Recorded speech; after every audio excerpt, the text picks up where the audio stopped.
Aquaman number 30. Dan Abnett writing and Sejic on art. What did you think of this Aquaman? Oh man, it looks so good, and that makes the story flow so fantastically. Because I think the plot is fine. It's it's a continuation of what we've been getting. It's relatively interesting, but the art just elevates it to this spectacle. I think it's solid. Yeah, I think the plot's solid. You've got this resistance, not Gotham, that'd be weird. Atlantis Uprising, who are trying to fight back, and they encounter these big beasts, like these dark magic beasts that are being controlled by the school or whoever, Yeah. Wrath's men, and that's when Aquaman jumps in. After obviously was inspired last issue by Dolphin to make more of a stance, and he comes in, and everyone kind of like, That oh, that full page where he comes up and just smacks the dinosaur thing is amazing. a double uppercut. I think was the exact Yes. the motion. Yeah, I get it. Yeah, because the way the water's going, he's went up the way with his Yeah, hands. yeah, he's definitely come up. Yeah. Yeah. So no, it's pretty cool. And so you got that. You got this other thing with Mira actually. I like that it actually cuts to Garth on land, even though he's just kind of there to set up the Mira stuff. He just sets up that like okay, there might be problems. Like, I will say I actually thought it was a little clunky the way it cut to that because if I get that it was setting up the mirror stuff, but I feel like it was just a little clunky that they didn't have a better way of doing it. So we'll just cut to that. Like, 'cause, well, last time he was in the book, it was very relevant. It was through mirror, whereas this it was just like, okay, let's just check back up on him, and it felt like, oh, okay, he talks about mirror, but I didn't feel like it was that well executed. I don't know. I actually kind of like that it cuts to him. I like that we've not just forgotten that he existed. Like I feel like that would have been an easy thing to do, is just to leave him out of the book after like he'd done his thing last issue. I think that would have been better to me because at the moment everything's been so focused on Arthur and Mira, so kind of keeping it the focus. This kind of gives it another fragment that I don't think I need at the minute because I'm not getting anything from this plot. Like it doesn't do anything on its own other than to tell us about Mira. I mean, no, I like it. Well, that's fair. I mean, it's only 2 pages. Maybe it should be one It page, is, yeah. but I also I like that it reminds me of Tula's up there because I'd kind of forgotten about that. Oh, that's a good point. She came and she's on land, so but that's when we cut to Mira, and Mira like she gets through, she thinks everything's fine, and then oh no, the medallion to get her through was damaged, and it's made her basically lose the ability to breathe underwater, at least in Atlantis. Within this, maybe once the thorns are gone, like Yeah, I assume so. yeah, I would imagine that's maybe what will happen. So some people take her. We find out later on in the issue who's got a hold of her, which is very interesting. But Dolphin comes in and helps Aquaman. She brightens the place up so that the king's men can't get to I him. love how they're playing with the light from her. I think it adds an extra dynamic to the art that's just a bit different. It does, yeah. Very bright, which typically underwater you don't think of being bright. Yeah. So it's a nice touch. We see that Wrath is actually he is like starting to lose his shit. You can tell he's getting more and more unhinged because not only is he wanting to this squash the Ninth Triad and just kill all the Yeah. people I don't like down there. I just get all of them, all those naysayers, all the people who are against me. And then he's like, oh, and let's go back to the surface and dominate and take over man's land. Yeah. And it's The- clearly too much. He's clearly like, no, you can't achieve this. there's a moment where he literally just shouts, I am king. I am king for God's sake. And all I could think is the incredible piece of wisdom from Tywin Lannister of Game of Thrones. Any man who has to say that he is king is no true king. Very good. Honestly, that popped into my head as he was saying this. It was honestly my first thought.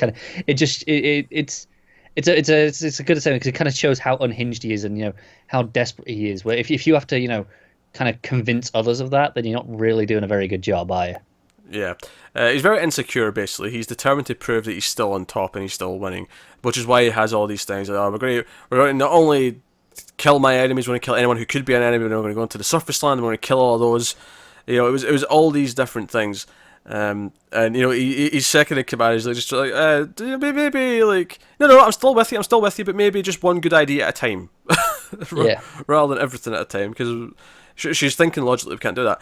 And then King Shark makes his Yeah, entrance. I love that because obviously when we get Mira, they were like, oh, take it to the king, and it's kind of like okay, which one? Because we know what happened last issue.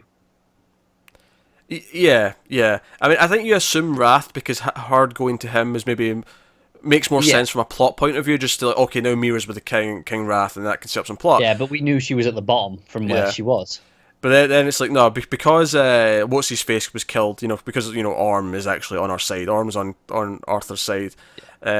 King Shark's apparently going to try and take over the Ninth Trade. He wants to be the new underworld, crime boss for the Ninth Trade, and he's like trying to do that. So we find out that he's got Mira. He's got her in a bubble, and she's got like breathing apparatus. No, I really like him. I like how he leans in. He's got these big teeth, and he's just like, "Ain't you a tasty morsel?" I like that. It's because it feels like something a fisherman would say to like a fish he's caught. And there's an irony of like King Shark saying that too. No, I love King Shark living up to his potential here. He's standing up so dominating. He's hamming it up. He is chewing the scenery, and that is exactly what I want from King Shark. Yeah, I want him doing that. Yeah, it's great. So Aquaman's introduced to the rest of the Resistance, the Uprising, and Volko and Ondine are there, and they're like, yeah, hey, and it's like, some trust issues. Aquaman's like, yeah, should I really trust you? You've kind of betrayed like everyone multiple times. This guy's like, yeah, I betrayed it for the best interest of Atlantis, and the best interest of Atlantis is not King Wrath. And they hand them what they got out of the crypts, Yeah, I think crypts is the right word. I feel there was a name for it, but down in the vaults where all the hidden artifacts were. Yeah, with all the I think we're saying crypts because it was guarded by all the dead. Yeah, it was all the ghosts. Yeah, and there was that one he got friendly with. He had no face. That was good fun stuff. So we actually knew what they brought him. We knew it was a trident, but they give it to him wrapped up, and he's like, "Oh, so what do you say? Like, do you help us take back Atlantis?" And we get our big final page of him holding up the trident and. My favorite part of this page, fantastic page as well. Oh, it's but my beautiful. favorite part is Dolphin behind him, also with her arms up, like yeah. Yeah, she's ready to go. I just love the idea of lightning striking the trident underwater. Underwater, yeah, I know. Everyone just died. Oh, it's so good. I like. It's amazing how much Aquaman's turned around. I think. Since it started. Yeah. So I'm happy with that, and I'm not even that worried about Sejic leaving because like I feel like we're on a path now where I'm really liking the plot. I think I have a small concern because I think that's what's elevating it from being I think without that art, it's a good book, which is fine. Yeah. But with the art, this is a great book, and I think I'm concerned when the art does change if it kind of goes back down to being okay, it's just good again. I hope the colouring stays consistent with this because I like the overall colouring scheme of this compared to what it was before. I've loved this look for Atlantis. Even if if we go back to the surface and we change colouring, I'm okay with that. Mm. But I like this for Atlantis. Yeah, I like it as well. I feel like in terms of plot, this was a really simple issue because it was kind of moving everything forward again, like the logical next steps. But all of this, like Arthur taking like the resistance on, and like him being the leader of the resistance, and like making that choice last issue, and then this issue actually kind of enacting it, and like people with me. It really feels like they're actually making a case for him actually gaining the respect of the people of Atlantis. And I think a big effect of that is, and I've said this countless times about Aquaman in general, is that so often so many runs of Aquaman are just about the throne room. We never see the people of Atlantis. We never see the common people. And it feels like this arc is doing a good job of saying, no, here's the poor people of Atlantis. Here's the people I think it's the first time I've thought of Atlantis as a kingdom and not just a city. Mm. Yeah, I love this idea of the trades and the ninth one being at the bottom, and it's kind of the shithole where.